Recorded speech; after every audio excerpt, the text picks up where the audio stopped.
petit... Yo, quoi de beau YouTube, oh, ça fait un petit moment que je t'avais pas vu.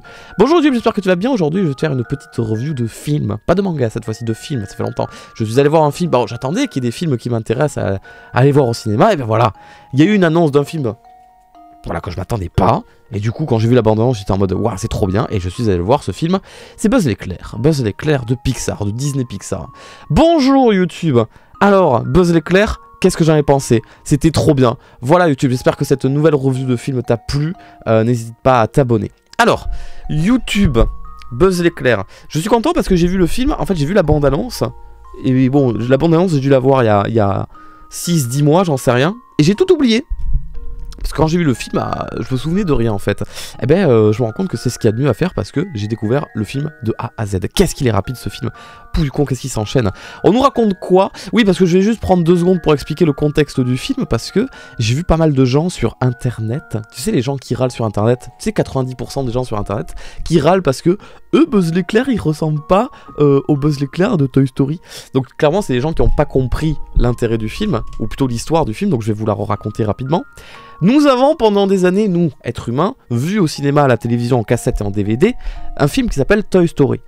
Comme son nom l'indique, qui est une histoire de jouets, qui raconte l'histoire de jouets qui s'animent, les jouets appartenant à Andy, d'accord? Et parmi ces jouets, bon, il y a Woody, mais il y a aussi Buzz l'éclair. Et Buzz l'éclair, c'est un jouet, gardez bien en tête cette idée de jouet, c'est un jouet, donc un produit dérivé de quelque chose qui existe vraiment dans l'univers du film Toy Story, mais qu'on n'en a jamais entendu parler.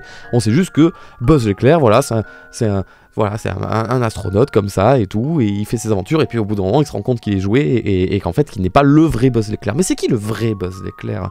Le vrai Buzz l'éclair est un produit dérivé d'un film que Andy, dans l'univers de Toy Story, a vu, par exemple. C'est d'ailleurs son film préféré, et ce film s'appelle Buzz l'éclair, qui met en scène Buzz l'éclair. Et que ce film est sorti dans l'univers de Toy Story, et ils ont fait un produit dérivé qui est le jouet Buzz l'éclair, qui lui est le héros principal avec Woody du dessin animé Toy Story. Ça va, vous arrivez à suivre? Du coup voilà, c'est un... comment on peut dire? C'est pas un spin-off, parce qu'il n'y a aucun, entre guillemets, lien avec les films Toy Story, bien que... Et alors là, sûrement, il va y avoir un gros décalage entre vous et moi, parce que Toy Story, c'est clairement le film de mon enfance. J'ai grandi avec les Toy Story, pour le coup, je les ai vus, c'est ce genre de film, c'est the film que j'ai vu 100 fois, 200 fois, 300 fois, au point de connaître les dialogues par cœur, parce que tu sais, quand on est petit, on est con, et forcément, on va regarder le même film en boucle, on va même se le relancer une deuxième fois dans la foulée, et on connaît tout par cœur et tout ça. Eh bien, il y a, est-ce que je peux appeler ça du fanservice? Je sais pas. Il y a beaucoup de refs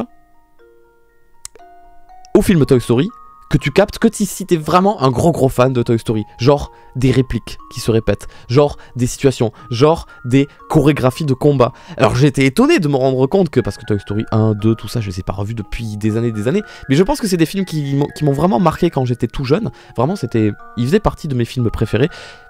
Je m'en suis comment dire, putain merde, comment dire, je me suis rappelé que moi-même quand j'étais gosse, j'avais un Buzz l'éclair, un jouet Buzz l'éclair. J'avais beaucoup de trucs qui tournaient autour de Pokémon et de Mario quand j'étais tout petit, mais j'avais vraiment ma peluche Mario avec les ailes de Mario 64, et j'avais un Buzz l'éclair, et je me suis souvenu que je ne jouerais que par ces 2 jouets là, et je dormais avec mon Buzz l'éclair. Bref, tout ça pour dire que il y a beaucoup de refs à Toy Story, mais qui sont pas importantes pour le scénario, et que si tu les as pas, bah alors tu t'en rends pas compte que tu passes à côté de quelque chose. Exemple tout bête, vraiment, c'est celui où putain, avant même qu'ils disent la phrase, je me suis dit, mais ils vont le faire là, c'est sûr. Toy Story 1 commence avec l'arrivée d'un nouveau jouet dans la chambre d'Andy, Buzz l'éclair.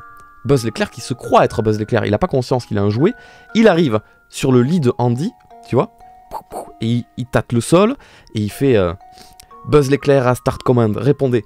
Buzz l'éclair à Start Command, répondez. Pourquoi ne répondent-ils pas? Ce dialogue à la phrase près a été remise dans ce film à un moment donné où Buzz l'éclair, il lui arrive un truc et il essaye de contacter la base et ils n'y arrivent pas. Tu vois, c'est des petites subtilités comme ça. Ou par exemple, je crois que c'est au tout début du film, Buzz, il arrive sur une planète et tu vois, il touche le sol, il tâte le sol, et ça rappelle beaucoup comment Buzz l'éclair est arrivé sur le lit de Andy au début de Toy Story 1, tu vois. C'est des toutes petites... subtilité comme ça, ou par exemple à un moment donné dans le film, Buzz il se bat contre, alors spoiler, contre le méchant qu'il a derrière lui, l'empereur Zurg évidemment, qu'on voit aussi dans les Toy Story. Et pendant qu'il se bat, à un moment donné, il fait une simple figure où il saute par-dessus Zurg, il fait une retournée comme ça, il se retourne, et ça, vraiment, ça a été... je sais pas s'ils ont recopié la chorégraphie, le style de caméra et tout, mais j'ai eu un flash de... un moment dans Toy Story où Buzz fait exactement ça à Woody, je crois, bah justement au tout début du film, quelque chose comme ça. Bref, voilà, il y a pas mal de petits clins d'œil à Toy Story qui m'ont fait trop plaisir, bien que il y a eu un moment donné où j'ai failli crier parce que j'ai cru qu'il allait y avoir un truc pur fanservice, et ça y était pas, malheureusement. Une scène que je trouve incroyable, c'est la scène d'introduction de Toy Story 2.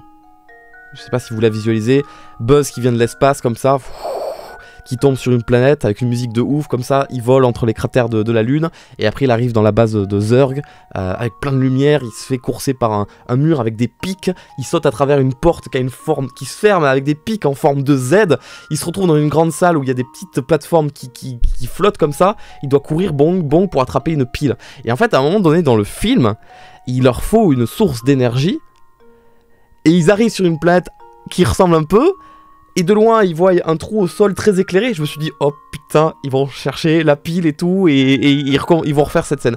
Malheureusement ils l'ont pas refaite, et vraiment pendant toute la durée du film je me suis dit mais ils vont la refaire cette scène. Ça, juste le seul bémol, que vraiment en tant que gros fan je m'attendais vraiment à voir cette scène là du coup, mais elle y était pas. Pas grave. Bon bref, ça parle de quoi Buzz l'éclair? Ça parle de lui, Buzz l'éclair, qui arrive avec sa collègue Ranger de l'espace, que je sais plus comment elle s'appelle malheureusement, sur une planète inhabitée parce qu'ils sont dans l'optique de voilà, voyager dans l'espace de planète en planète et de trouver des planètes habitables pour l'humain et tout ça. Malheureusement, petit accident, ils sont attaqués, en plus ils ne peuvent pas repartir de cette planète là, et en plus dans leur vaisseau qui est énorme, leur vaisseau, ils ont des êtres humains qui sont, comme on dit, qui dorment, tu vois, qui dorment en attendant d'être réveillés. Le vaisseau se crache, ils peuvent pas repartir et il leur faudra beaucoup de temps pour reconstruire le vaisseau. Donc du coup ils réveillent les humains, ils sont je sais pas une centaine, 200 et tout, et ils reconstruisent un petit peu la civilisation, le temps de recréer le vaisseau et de trouver un moyen de repartir. Buzz s'en veut beaucoup parce que c'est un petit peu sa faute s'ils sont restés sur la planète, et il doit trouver un moyen de relancer la vitesse de la lumière, si je puis dire, pour pouvoir repartir très loin avec ce vaisseau. Et en fait, comme je t'ai dit, le temps passe très vite dans ce film. Et à un moment donné, donc, ils construisent une... comment je peux te dire ça, une piste de décollage, voilà, pour Buzz, pour faire ses tests, pour essayer de retoucher à la vitesse de la lumière. Et donc, il doit partir assez loin, tourner autour d'un astre et revenir, mais sur le trajet, essayer de se rapprocher au maximum de la vitesse de la lumière pour voir si les calculs scientifiques étaient bons et tout ça. Et en revenant, bon, il passe dans des anneaux de décélération et puis il revient sur la planète où voilà, la centaine d'humains qui sont avec eux l'attendent pour voir ce qui se passe.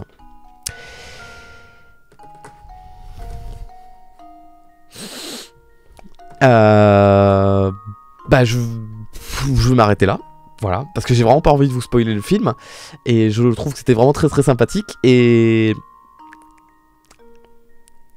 si vous avez aimé Interstellar, vous allez avoir la ref. Si vous avez aimé Interstellar, les gars, il y a 2-3 trucs à un moment donné dans le film où vous vous dites « Ah, ça j'en ai déjà entendu parler, ça j'ai déjà vu. » Je vous en dis pas plus du coup, et... putain, je sais pas comment t'expliquer plus le film que ça en fait. À un moment donné, il y a Zurg qui débarque sur la planète, et c'est des méchants, c'est des robots, c'est pas cool. En plus... j'aime bien parce que les robots jaunes de Zurg, on les a déjà vus dans Toy Story, donc du coup j'avais la ref. Zurg, il met du temps à arriver à l'écran, et même là sur l'affiche il est bien caché, donc c'est quand même un méchant iconique de Toy Story, donc j'avais hâte de le voir dans ce film réaliste entre guillemets. Et putain, je me rends compte qu'il y a tellement de trucs dans le scénario que je veux pas vous dire, pour pas vous gâcher la surprise, que ça m'oblige à m'arrêter là. C'est un Pixar qui fait plaisir, ça faisait un moment que j'avais pas vu de Pixar. Vraiment, au début, voilà, j'étais parti dans l'optique de regarder un film pour enfants, mais comment t'expliquer que la première demi-heure va vraiment très vite. Vraiment, tout le film, c'est... allez, on trace. T'as pas beaucoup de moments pour respirer. Franchement, tu regardes le film du début jusqu'à la fin, essaye de de te mettre à la place de Buzz. Il y a juste quelques moments où il dort, mais sa journée, dès qu'elle recommence, putain, c'est au taquet. Le film, pour Buzz, il a duré, il a duré 4 jours, quoi, tu vois. C'est allé super vite, c'est un truc de fou. Et ouais, je pensais aller voir un film pour enfants, et il y a quand même 2-3 moments où... Waouh, il y a rien de... Oh, c'est trop triste, je pleure et tout. Non, vraiment, on n'en est pas là. Mais le film te laisse vraiment à peine le temps de t'attacher à certains personnages que... Ah, il a pas le temps, le film. Je te dis, il a vraiment pas le temps. C'est super dur de pas vous spoiler. Buzz a un chat. Voilà, Buzz l'éclair a un chat. C'est très bien amené dans le scénario. C'est pas bizarre, c'est pas, ça dénote pas. C'est même très bien. C'est même, je pense, mon personnage préféré du film. Il est beaucoup drôle. Il est très drôle. Beaucoup trop drôle, même. Très bien. Il s'intègre trop bien au truc. Il est trop mignon. Tous les personnages s'intègrent bien. Alors, la VF du film est très bonne. Surtout pour ce personnage que tu as juste là, en bas à droite de l'écran, avec les cheveux blancs. Sauf que Buzz l'éclair n'a pas la VF de Buzz l'éclair dans Toy Story. Alors qu'elle est tellement iconique, elle est tellement... Ah, elle a tellement de charme à l'oreille, la VF de Buzz l'éclair, le jouet, que du coup, dès que j'ai entendu lui en VF, j'étais en mode... Oh, le gâchis, ça aurait pu être le film parfait, vous êtes loupé. Bon, je sais pas, j'en sais rien. Mais bon, ça va très bien, ça va très bien. Beaucoup d'humour, très joli visuellement. Non, vraiment, j'ai passé un bon moment.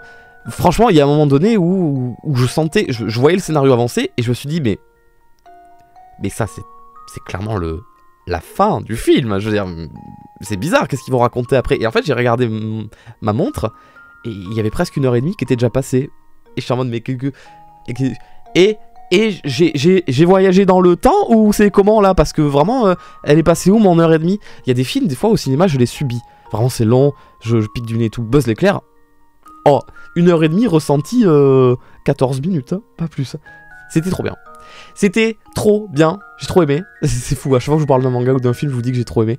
Je sais pas ce que je pourrais vous dire de plus. Est-ce qu'il y a des gens dans le chat qui sont allés voir le film peut-être et qui ont un sujet à aborder en particulier ou quelque chose comme ça? Alors, je suis au courant de l'actualité, je sais que le film a été censuré, non même pas censuré, banni de pas mal de pays sous prétexte qu'il y avait... Attention, il y avait une scène où 2 personnages homosexuels s'embrassent sur la bouche. Alors moi, du coup, je l'attendais cette scène. Je l'attendais parce que je me suis dit, bon, on va voir à quel point c'est vraiment incroyablement marquant et tout. Et bon, au bout d'un moment, j'ai commencé à comprendre rapidement quel personnage allait être concerné. Et je me suis dit, bon, ça va arriver.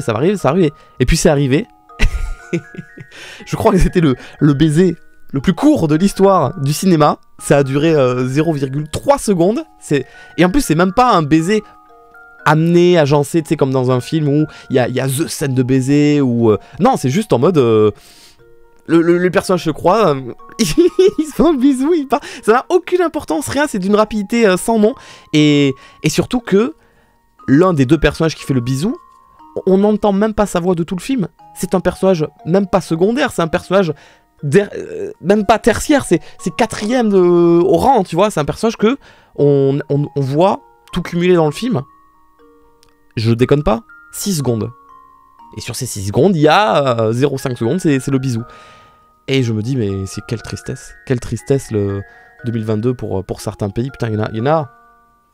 Ils ont des vies tristes pour censurer des films comme ça. Bref, voilà, donc tout va bien.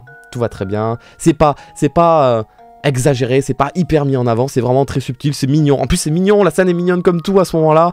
C'est un enchaînement de petites scénettes, et puis tu le sais, c'est dit dans le film, et puis c'est juste normal, quoi. Enfin, dans la vraie vie, évidemment, mais je veux dire, dans le scénario, c'est posé en mode quelque chose de banal. Donc je comprends toujours pas qu'en 2022, ce genre de questions se posent. Bref, le chat. Est-ce que il y a des gens qui sont allés voir le film et qui veulent... Eh bien, alors ma souris t'existe plus? Ah voilà, t'es là, elle est timide en ce moment. Non, pas plus que ça. Vous l'avez vu? Est-ce que vous allez le voir peut-être? Quelque chose comme ça. Perso, ayant vu le film, je crois que certains persos auraient pu être mieux développés. Mais sinon... ouais, certains persos plus développés? Oh, moi... Ouais, je crois savoir de qui tu parles. Non, après j'ai vraiment eu l'impression que le film allait à toute vitesse et je crois qu'il avait juste pas le temps de s'attarder sur le développement d'un perso ou de l'autre. Et puis surtout quand tu vois la première demi-heure de film, crois-moi t'as pas le temps de t'attarder sur le développement de quelqu'un parce que... Oh là là le pauvre. Bon du coup quand vous irez voir le film, ouais, donnez-moi votre avis. J'irai pas le revoir une deuxième fois mais je me ferai un plaisir de me le revoir quand il sortira sur Disney Plus ou quoi. Vraiment j'ai passé vraiment un grave bon moment. Ça faisait longtemps que j'avais pas vu un film d'animation Disney Pixar au cinéma et ça claque toujours autant. C'est toujours appréciable. C'est toujours trop cool. Voilà. Et puis toutes les refs à Toy Story. Putain, tous les trucs. Ah, mais alors, je suis désolé. À la fin du film. Ah, je peux pas le dire. Ah, putain. Mais il y avait un élément du costume de Buzz l'éclair que j'avais complètement oublié, qui réapparaît juste à la fin du film. J'ai eu les larmes aux yeux. Voilà, je vous le dis. Mais pas de... Voilà, je suis en mode de... Oh, putain. Tu vois, genre il y avait le moi enfant qui était en mode oh let's go putain, tu vois, trop bien, trop bien. Non vraiment, j'en dis pas plus. Allez, j'en dis pas plus. Mais vraiment, si vous avez beaucoup vu Toy Story, si vous l'avez beaucoup aimé et que vous le connaissez bien, croyez-moi, il va y avoir des belles références par-ci par-là. Ah putain, je peux pas vous en dire plus. Allez, c'est chiant, je m'arrête là. Voilà YouTube, j'espère que cette petite review de film t'a plu. Je t'embrasse, à la prochaine, ciao.